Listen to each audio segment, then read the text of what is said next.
Oh, man, I got into a nice political debate out here. I'll tell you, this is what you got to do. If you're in a red state right now, or if you're in a blue state, you're probably sick of people agreeing with you. So what you need to do is you need to go to another state and just wait till politics comes up and you just argue the other side. You have a great fucking time. Like when I'm in a red state, if I say anything about Trump or whatever, like people, their heads almost explode. Like, so you telling me fucking Hillary with a fucking, they do that. And then out here, it's the exact opposite. This person I was arguing with today just kept grabbing their head. Like they couldn't believe. They were talking about like that Hillary didn't win because she was a woman. And I was just like, I was basically saying that there was probably some sexism, obviously, right? But like, it's not just one fucking thing. There's a whole bunch of things. There's also the fact that people are sick of the Clintons and they're sick of the Bushes. The Bushes, and when Jeb Bush came along, it's like, how many times did he bang Barbara? How many are there? After a while, like a political family just gets played out, and you just don't want to see him again. You know what the Bushes and the Clintons are right now? Do you remember when they were like in the 10th season of The Office? And even Steve Carell was like, dude, this is over. He like fucking left, and they just kept making more of them. That's what the Clintons and fucking Bushes are. It's just, it's over. It's over. Get your residuals and ride off into the sunset. They just won't do it. They keep coming back for another season. Yeah, it's unbelievable. So if you bring up anything that Trump does to Trump people, they lose their fucking minds. If you bring up anything that like all they see is what the other person fucking did, it's unreal. That would be like me as a sports fan not being able to see like how amazing it is what the Yankees are doing right now. I'm not saying like, I can't say I'm rooting against them. I got to be honest with you. As a fucking Red Sox fan, 49 years old, for me, the movie was old. For me, did I just say? I said that for real. For realsy? For realsy. I just feel like for me, 2004, that was it. That was the end of the movie. Roll credits. It's fucking over. You can't chant 1918 at us anymore. No matter how much you say we choked, we're never going to choke more than you guys did. That was a historical fucking choke. No one's ever done that. No one will ever do that again with a $200 million fucking team. No one will ever be first again. You know what I mean? They'll be the Kobe. They won't be the Jordan of choking. They'll be the second one, doing what had already been done. So to me, that was the end. Roll credits. All right. I had such a fun time arguing politics. And in the end, I hugged the other person. Go, come on. All right. We're all Americans here, right? Everybody relax. Everybody relax. Stop watching CNN 24 hours a day or watching Fox News 24 hours a day. What you do is you watch them each 12 hours, all right? And then you balance out your fucking propaganda. You know what I mean? Then you go to an NFL game and you watch them sell you a war. It's sort of like a war rally before the game.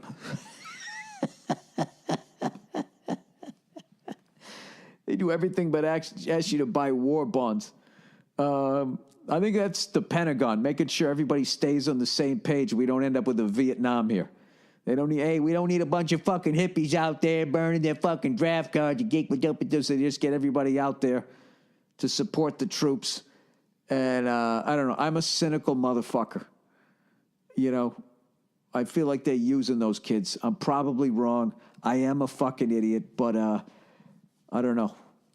I don't know about that one. At the very least, at the end of all of it, even if the Pentagon and everybody's heart is in the right place, the fucking NFL's making money off of it, and it's so fucking gross. It's gross. Just stay in your own lane. Okay? Hey, you know what the NFL has in common with our fucking military? They don't take care of their veterans either. Oh! All right, I'm done. I'm fucking around with you guys. See if I can get a little bit of hate mail. So on the flight back, I watched Cool Hand Luke, one of my favorite movies of all time, and Fast Times at Ridgemont High. It was just, both movies totally held up. And one of the greatest fucking lines that is never quoted in Fast Times at Ridgemont High is Damone when he knocks up Jennifer Jason Leigh. And once he goes, is it mine? He goes, yeah, it's yours. He goes, I suppose you want me to pay for it? Oh, my God, what a fucking line. I suppose you want me to pay for it. It's like, buddy, she's fucking giving you a do-over. You just fucked your whole life up. You fucked her life up. She's giving you a fucking do-over. If you can live with it. If you can fucking live with it. You know what I mean? You know something? I can't even talk about that because I don't even know where the hell I stand on that thing. I don't even know where I stand. But like when people say it's a taking of a life, I'm like, yeah, it is. It is. And my argument is if you didn't have that procedure, there would be a person. Somewhere along the line, somebody got whacked because there's one less person here. That's all I'm saying. I don't know who the hitman is. You're sort of the Don. If you have the procedure done, you say, hey, you gotta fucking take this guy out. And then the doctor goes in. He's like he's that dude in the white suit in the Untouchables. Really, Bill? You're gonna fucking joke about abortion? I don't know. I don't plan these things. I just start talking. And I got some fucking twatty McFucking cunt face giving me shit that I got too much sports dribble on this thing. Really? Dribble? Like the fucking shit coming out of the side of your mouth when you're sitting there watching the goddamn Kardashians? Is that what you want me to talk about? Oh, did you see what Miss New York said to Flavor Flav? I don't give a fuck. But, if you're into it, that's your thing. It's your thing. It's your thing. Watch what you want to watch. I can't tell you. Anyways, so I watched Cool Hand Luke, and I haven't seen that in a minute. I forgot how creepy, what's his face? Oh, my God, I just fucking flaked on his name. Kennedy. George Kennedy? Is that his fucking name? Oh, Jesus, Bill. I got to look it up now. George Kennedy. And he's a big motherfucker, and he had a pot belly, and he lived to be like 91 years old. That doesn't happen. Those big guys, they slap people around for 6 decades, and then all of a sudden, they're just face down in a newspaper. Mike, are you okay? Hang on a second.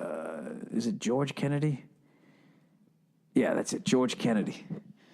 When the girl who washes the fucking car, he keeps calling her Lucille, her name. It's gotta be Lucille. I gotta watch it again to try to get his accent down. She was over there washing that car, and only a pin hold it together. I didn't understand, they couldn't, like back then, they couldn't talk about, prison rape and shit. So they just had these guys sitting in there, reading, dirty fucking stories about, Red Shoe Diary shit to each other. And then what? They get all fucking frustrated. I mean, at that point, somebody's going to fuck something or beat the shit out of somebody, but it never does. But anyways, what a goddamn great movie. I fucking love that movie. Yeah, well, I love how that's his fucking attitude. Yeah, well, his mother comes to fucking visit him. Basically says, yeah, I'm going to die while you're in here. I'll see you later. Cackling and fucking hacking up a lung. I love that movie. You know what I love about Cool Hand Luke? He's like a fucking comedian. You know what I mean? Fucking hates authority. You tell him to go left, he's gonna go fucking right. Obviously he's doing this at a prison level. I don't recommend that, but there's a fruit. Like when I watch that guy, it's like this is like the kind of guy in high school that you'd hang out with. Like there's been a problem with people driving their cars, students driving their cars too fast. I don't know who's driving on the property. And then the second you fucking say that, that's it. He's going to take his car, and that weekend he's going to do fucking donuts, laughing his balls off, just knowing that it's going to irritate somebody. I don't know. Maybe I'm missing the point of the movie, but just a fucking great movie. Do you know, actually one of the when they go to pave the road there, throwing the sand on top of whatever the fuck they're spraying on the road. That music was composed for that scene, and then somebody connected with the movie sold it to the nightly news, and that became the nightly news song. And some of the actors were upset because they felt it ruined that scene. You don't hear it now, but that was the song that they played for like decades. Whatever the fuck that was. I think I've actually already talked about this on the podcast.